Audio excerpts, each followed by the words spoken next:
everyone, in this video we will discuss the history of andragogy development. You know what andragogy is, right?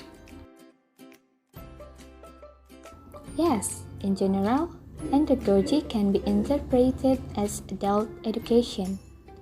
Without further ado, let's go straight to the core discussion, which is about the history of andragogy development.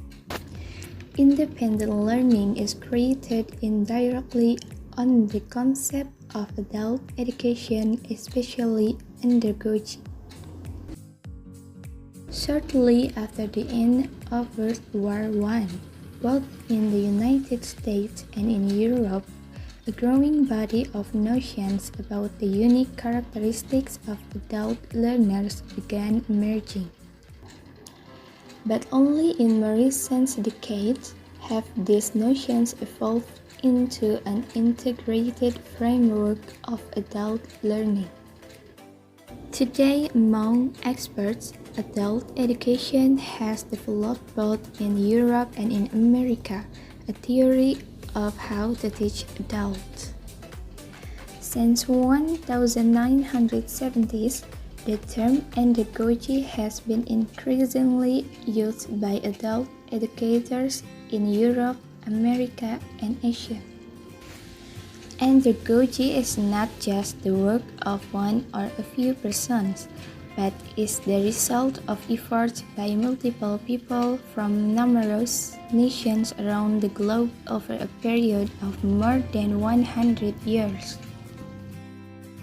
Alexander Kapp, a teacher in Germany, was the first to introduce the term andragogy.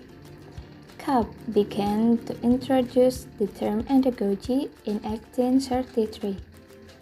In the 18th century, around 1833, Alexander Kapp used the term adult education to describe the educational theory developed by philosophers such as Plato. Kapp emphasizes the importance of andragogy in adult education.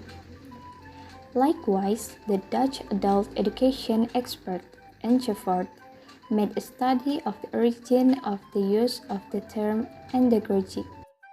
After the Kapp era, in the 19th century, to be precise in 1919, Adam Smith gave an argument about education for adults.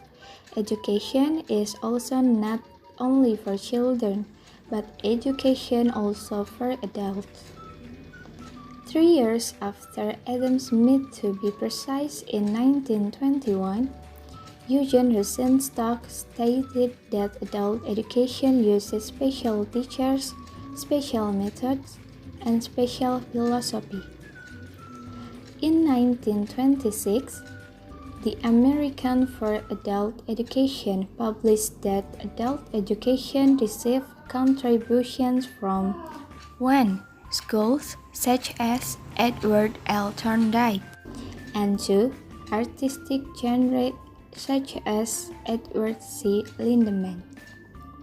Edward Lindemann published the book Meaning of Adult Education, which in essence book contains 1. The adult education approach starts from the situation, and 2.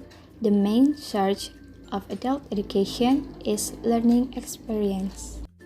In 1957, the publication of andragogy in Europe was started by a German teacher named Franz Vogler, who wrote a book entitled Introduction to Andragogy: Basic Issues in Adult Education.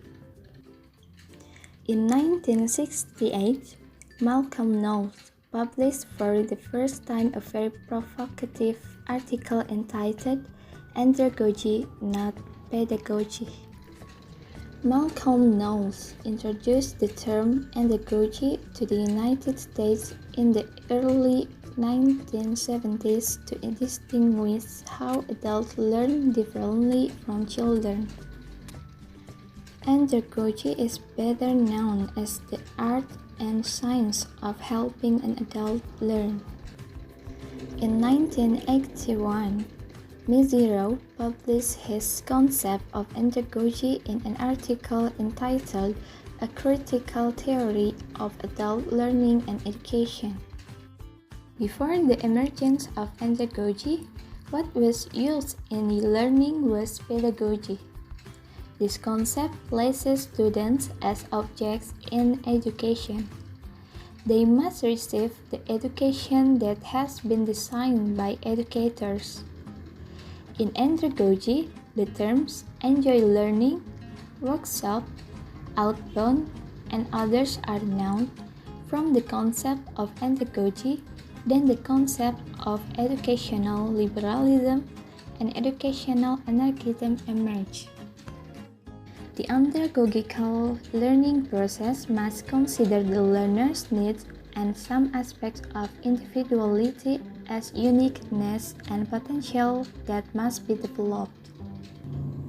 UNESCO stated in the Hamburg Declaration 1997, adult education becomes more than a right, it is a key to the 21st century.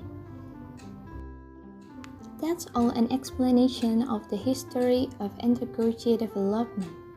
Hopefully, it can be useful and can add to oral knowledge. Thank you for watching. See you!